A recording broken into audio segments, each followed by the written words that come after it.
അപ്പോൾ ഇന്ന് നമ്മൾ എടുക്കാനായിട്ട് പോകുന്ന റീഡിംഗ് എന്താണെന്ന് വെച്ച് കഴിഞ്ഞാൽ, നിങ്ങളുടെ വ്യക്തിയുടെ ജീവിതത്തിൽ ഇനി ഫ്യൂച്ചറിലേക്ക് അവർക്ക് വേറെ ഏതെങ്കിലും കണക്ഷൻസ് വരാനായിട്ട് എന്തെങ്കിലും സാധ്യതയുണ്ടോ, അവരുടെ ലൈഫിലേക്ക് എന്തെങ്കിലും വേറൊരു വ്യക്തി കടന്നു വരാനുള്ളൊരു സാധ്യത ഉണ്ടോ എന്നതാണ് നമ്മളിന്ന് നോക്കാനായിട്ട് പോകുന്നത്.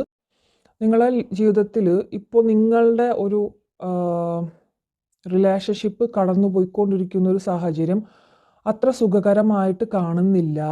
നിങ്ങളുടെ പേഴ്സൺ, ഓക്കെ, നിങ്ങളുടെ വ്യക്തി ഇപ്പോൾ അവരുടെ സോള് പുതിയൊരു സോളിനായിട്ടുള്ളൊരു സെർച്ചിങ് നടത്തുന്ന ഒരു എനർജി നമുക്കിവിടെ കാണുന്നുണ്ട്. ഓക്കെ, അവരിപ്പോൾ നിങ്ങളുമായിട്ടുള്ള റിലേഷൻഷിപ്പിൽ അധികം സാറ്റിസ്ഫൈഡ് ആയിട്ടല്ല മുന്നോട്ടേക്ക് പോയിക്കൊണ്ടിരിക്കുന്നത്. ആ സിറ്റുവേഷനാണ് എനിക്കിവിടെ നിന്ന് കാണുന്നത്. ഓക്കെ, അവർക്ക് നിങ്ങളോടുണ്ടായിരുന്ന ആ ഒരു സ്നേഹത്തിനും ആ ഒരു ഇമോഷണാലിറ്റിക്കൊക്കെ നല്ല കുറവുകൾ വന്നിട്ടുണ്ട്. Of cups. നിങ്ങളുടെ ജീവിതത്തിൽ ഈ ഒരു പേഴ്സണുമായിട്ട് അത്യാവശ്യം നല്ല സന്തോഷകരമായിട്ടുള്ളൊരു കണക്ഷനായിട്ട് മുന്നോട്ട് പോയിരുന്ന ഒരു ബന്ധമായിട്ടാണ് ഇവിടെ കാണിക്കുന്നത്. പക്ഷേ റീസെൻ്റ്ലി കുറച്ച് ദിവസങ്ങളായിട്ട് നിങ്ങൾക്ക് കുറച്ച് വിഷമങ്ങളൊക്കെ നേരിടേണ്ടതായിട്ട് വരുന്നതായിട്ട് കാണിക്കുന്നുണ്ട് ഇവിടെ. ഓക്കെ, സൺ കാർഡൊക്കെ റിവേഴ്സ് ഉള്ളൊരു രീതിയിലാണ് ഇവിടെ നിൽക്കുന്നത്. എനർജി ഭയങ്കര ഒരു കുറവായിട്ടുള്ളൊരു എനർജിയാണ്. നിങ്ങളുടെ മനസ്സ് എന്ന് പറയുന്ന ഒരു കാര്യത്തിൻ്റെ എനർജി, നിങ്ങളുടെ മനസ്സിൻ്റെ അല്ലെങ്കിൽ നിങ്ങളുടെ എനർജി ആയിട്ട് കുറേ കൂടെ വ്യക്തമായിട്ട് വരുന്നത്, നിങ്ങൾക്ക് ശരിക്കും പറഞ്ഞാൽ ശരിക്കും ഭക്ഷണം കഴിക്കാൻ പോലുമുള്ള ഒരു എനർജി ഇപ്പോൾ നിങ്ങൾക്കില്ല. അത്രയും ആഗ്രഹമുണ്ട് ഭക്ഷണം കഴിക്കണം ഇതൊക്കെ ഉണ്ടെങ്കിൽ പോലും അങ്ങോട്ട് ഇറങ്ങുന്നില്ലാത്തൊരവസ്ഥയില്ലേ, അതാണ് നിങ്ങളുടെ ഇപ്പോഴത്തെ ഒരു സിറ്റുവേഷനായിട്ട് കാണുന്നത്. വെള്ളം കുടിക്കാനോ അല്ലെങ്കിൽ ആരോടും സംസാരിക്കാനായിട്ട് ഇൻട്രസ്റ്റ് ഇല്ലാത്ത, നമ്മൾക്ക് ചുറ്റിലും പലരും ഉണ്ടെങ്കിൽ പോലും നിങ്ങൾക്കിപ്പോൾ ആരോടും സംസാരിക്കാൻ പോലും ഇൻട്രസ്റ്റ് ഇല്ലാത്തൊരു എനർജി ആണ് കാണുന്നത്. നിങ്ങൾക്ക് എപ്പോഴും ഒറ്റയ്ക്ക് ഇരിക്കണം എന്നുള്ളൊരു തോന്നൽ, ഒറ്റപ്പെടലിലാണ്, ഞാൻ ആരുമില്ല എന്നുള്ള, ആരൊക്കെ ഉണ്ടെങ്കിലും അങ്ങനെയുള്ളൊരു തോന്നലിൽ കൂടെ പോയിക്കൊണ്ടിരിക്കുന്ന ഒരു സാഹചര്യം ഇവിടെ കാണുന്നുണ്ട്. പുതിയ എന്തെങ്കിലും ഒരു സന്തോഷം ജീവിതത്തിൽ ഇല്ല.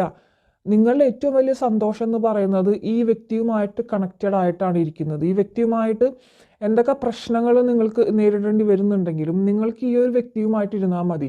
നിങ്ങൾക്കറിയാം ഈ ഒരു വ്യക്തിയുമായിട്ട് ഇപ്പോൾ ഭയങ്കര വിഷമങ്ങൾ നേരിട്ടുകൊണ്ടിരിക്കുന്നുണ്ട്. നിങ്ങളുടെ ജീവിതത്തിൽ എന്താ പറയുക, അനുഭവിച്ചിട്ടില്ലാത്തൊരു തരം ഭ്രാന്തമായിട്ടുള്ളൊരു അവസ്ഥ അല്ലെങ്കിൽ സങ്കടം, ഇതെല്ലാം ഈ വ്യക്തിയിൽ കൂടെ നിങ്ങൾ ഫേസ് ചെയ്യുന്നുണ്ട്. പക്ഷെ എങ്കിൽ പോലും നിങ്ങൾക്ക് ഈ ഒരു വ്യക്തിയെ വിട്ടുകൊടുക്കാനായിട്ട് പറ്റുന്നില്ല.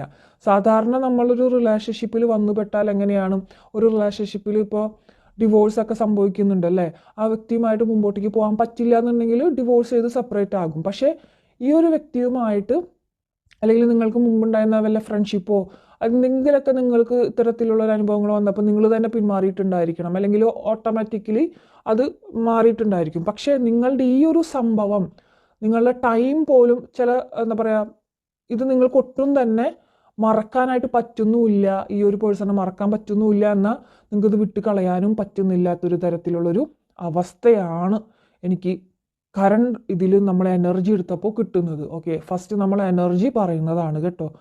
അപ്പം അങ്ങനത്തെ ഉള്ളൊരു എനർജിയാണ് കിട്ടുന്നത്. നമ്മൾ വിചാരിക്കും കാലം മായ്ക്കാത്ത മുറികളില്ലല്ലോ, അപ്പോൾ മുറിവുകളില്ല, അപ്പോൾ കുറച്ച് കാലം കഴിയുമ്പോഴേക്കും ഇതൊക്കെ മറക്കാനായിട്ട് പറ്റും. പക്ഷെ എത്ര വർഷങ്ങൾ കഴിഞ്ഞാലും അല്ലെങ്കിൽ ദിനങ്ങൾ കഴിഞ്ഞാലും അവരായിട്ടൊരു കോണ്ടാക്റ്റ് മാറി പതിയെ എല്ലാം മറന്നു കഴിയും. അപ്പം ഒരാൾ എന്താ പറയുക, നമ്മളെ വിട്ടുപോയി കഴിഞ്ഞാൽ അയാളെ തന്നെ നമ്മൾ ആലോചിച്ചിരിക്കില്ല അല്ലേ. മരണപ്പെട്ടു പോയി കഴിഞ്ഞാൽ കുറച്ച് കാലം കഴിയുമ്പോൾ അതിനോട് നമ്മൾ യൂസ്ഡ് ആയിട്ട് മുമ്പോട്ടേക്ക് പോകും. പക്ഷേ ഈ ഒരു വ്യക്തിയുടെ കാര്യത്തിൽ മാത്രം നിങ്ങൾക്കത് പറ്റുന്നില്ല എന്നാണ് കാണിക്കുന്നത്. ഞാൻ എന്താ പറയുക, ഉദാഹരണം പറഞ്ഞു എന്നുള്ളൂ, നിങ്ങൾക്ക് മനസ്സിലായി എന്ന് വിചാരിക്കുന്നു. ആ ഒരു എത്ര കാലം കഴിഞ്ഞാൽ പോലും ആ ഒരു വ്യക്തിയെ മറന്ന് നിങ്ങൾക്ക് ജീവിക്കാൻ പറ്റാത്തൊരവസ്ഥ എപ്പോഴും നിങ്ങളുടെ മൈൻഡിൽ ആ വ്യക്തി വന്നുകൊണ്ടിരിക്കുന്നുണ്ടായിരിക്കും. അല്ലെങ്കിൽ എന്തെങ്കിലും മൂവീസ് കാണുമ്പോഴോ അല്ലെങ്കിൽ എന്തെങ്കിലും പുറമേക്ക് ഇറങ്ങുമ്പോഴോ അവരുടെ പേരുകൾ നിങ്ങൾക്ക് എപ്പോഴും കൺമുമ്പിൽ തെളിഞ്ഞുകൊണ്ടിരിക്കുക. അല്ലെങ്കിൽ എന്തെങ്കിലും നിങ്ങൾക്ക് മ്യൂസിക് റിലേറ്റഡ് ആയിട്ട് എന്തെങ്കിലുമൊക്കെ ഓർമ്മകൾ അവർക്ക് ഇഷ്ടപ്പെട്ട മ്യൂസിക്കോ അല്ലെങ്കിൽ എന്തെങ്കിലുമൊക്കെ നിങ്ങളിലേക്ക് വന്നുകൊണ്ടേയിരിക്കും, മെമ്മറീസ്. സോ അതിൻ്റെ ഒരു എനർജി നന്നായിട്ട് കിട്ടുന്നുണ്ട് ഇവിടെ. ഓക്കെ, സോ കറൻ്റ്ലി ആ ഒരു പേഴ്സണിൻ്റെ നമ്മളുടെ റീഡിങ് എന്തായിരുന്നു, ആ പേഴ്സണ് മുമ്പോട്ടേക്ക് എന്തെങ്കിലും ഇത്തരത്തിലൊരു ഉണ്ടോ എന്നുള്ളത്. അവരുടെ ഒരു സോൾ കോൺട്രാക്റ്റ് പ്രകാരം അവർക്ക് യെസ് ഓഫ് കോഴ്സ് വേറൊരു വ്യക്തിയുമായിട്ട് കണക്ഷൻ വരാനായിട്ടുള്ളൊരു സാധ്യത ഉണ്ട് എന്ന് കാണിക്കുന്നുണ്ട്.